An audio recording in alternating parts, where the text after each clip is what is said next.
रात के 11 बज चुके थे। शहर की रोशनियां दूर दूर तक सितारों की तरह जगमगा रही थीं। बुलंद इमारतों के दरमियान चलती ठंडी हवा एक अजीब सी खामोशी अपने साथ लिए हुए थी। आर्यन अपने अपार्टमेंट की बालकोनी में खड़ा नीचे सड़क पर गुजरती गाड़ियों को देख रहा था। हाथ में कॉफी का कप था, मगर कॉफी कब की ठंडी हो चुकी थी। वो कई दिनों से एक ही सोच में गुम था। कभी कभी जिंदगी में सब कुछ मौजूद होने के बावजूद इंसान अपने अंदर एक अनजानी सी अदासी महसूस करता है। आर्यन भी इन्हीं दिनों से गुजर रहा था। अच्छी मुलाजमत, अच्छा घर और आसाइश की हर चीज मौजूद थी, लेकिन दिल जैसा किसी गुमशुदा चीज की तलाश में था। इसी दौरान इसकी नजर सामने वाली इमारत की एक खिड़की पर पड़ी। वहां एक छोटी सी जर्द रोशनी जल रही थी। अजीब बात यह थी कि हर रात वह रोशनी इसी वक्त जलती और सुबह होने से पहले बुझ जाती।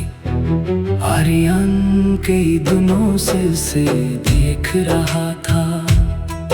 इस रात तेजस कुछ ज्यादा ही बढ़ गया। अगले दिन छठी थी। इसने फैसला किया कि वो इस खिड़की के पीछे मौजूद शख्स के बारे में मालूम करेगा।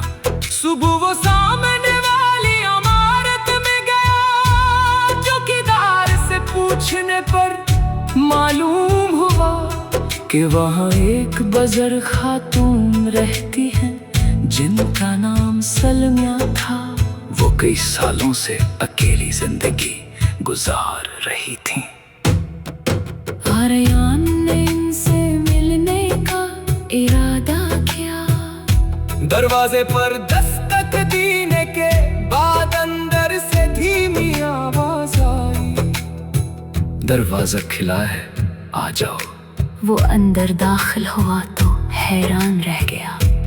कमरा बेहद सादा था, मगर दीवारों पर सैकड़ों तस्वीरें आवीज़ां थीं। कुछ पुरानी, कुछ नई, हर तस्वीर जैसे किसी अलग कहानी का हिस्सा थी। सलमा बीबी एक कुर्सी पर बैठी मुस्कुरा रही थी। बेटा, तुम शायद पहली बार किसी अजनबी के घर सिर्फ तजस्सुस में आए हो। आर्यन शर्मिंदा सा हंस पड़ा। जी शायद। सलमा बीबी ने उसे बैठने का इशारा किया। गुफ्तगू शुरू हुई तो आर्यन को मालूम हुआ कि इनके शौहर कई साल पहले वफात पा चुके थे। इनके बच्चे बीरून में लकाबाद थे। हर साल में एक आध बार ही मुलाकात हो पाती थी। फिर आप तना नहीं होते? आर्यन ने पूछा। सलमा बीबी ने दीवार पर लगी तस्वीरों की तरफ देखा। तन्हाई और अकेलापन दो मुख्तलिफ चीजें हैं। आर्यन खामोश हो गया। अकेले तो हम सब होते हैं बेटा, लेकिन तन्हा वो होता है जो अपनी यादों, अपने ख्वाबों और अपने रब से ताल्लुक खो दे। ये जुमला सुनकर आर्यन झूम गया। इसने महसूस किया कि ये खातून आम लोगों से मुख्तलिफ सोच रखती है। अगले चंद हफ्तों में आर्यन अक्सर इनसे मिलने जाने लगा। हर मुलाकात में वो कोई नई बात सीखता। एक दिन सलमा बीबी ने एक पुराना लकड़ी का संदूक खोला। इसमें दर्जनों खतूत रखे हुए थे। ये क्या है? आर्यन ने पूछा। ये मेरे जिंदगी के खजाने हैं। इन्होंने मुस्कुराते हुए जवाब दिया। खत इनके शोहर दोस्तों और बच्चों के थे कुछ खत 30-40 साल पुराने थे।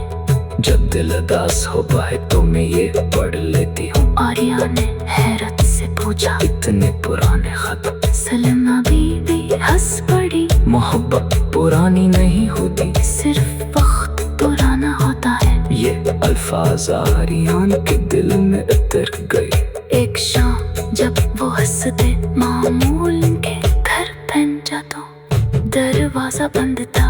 पड़ोसियों से मालूम हवा के सलम कभी की कबियत चांद खराब हो गई है और इन्हें अस्पताल ले जाया गया है। आर्यन फौरन अस्पताल पहुंचा। वो बस्तर पर लेटी हुई थी, मगर चेहरे पर पहले जैसी ही मुस्कुराहट मौजूद थी। इन्होंने आर्यन का हाथ थाम लिया। बेटा, एक बात याद रखना। आर्यन की आंखें नम हो गई। जी? जिंदगी लंबी होने से खूबसूरत नहीं बनती, खूबसूरत लम्हों से बनती है। ये इनके आखिरी अल्फाज थे। चंद दिन बाद वो इस दुनिया से रुखसत हो गई। इनके वफात के बाद उनके बच्चों ने घर खाली करना शुरू किया। आर्यन आखिरी बार वहाँ गया। दीवारों से तस्वीरें उतारी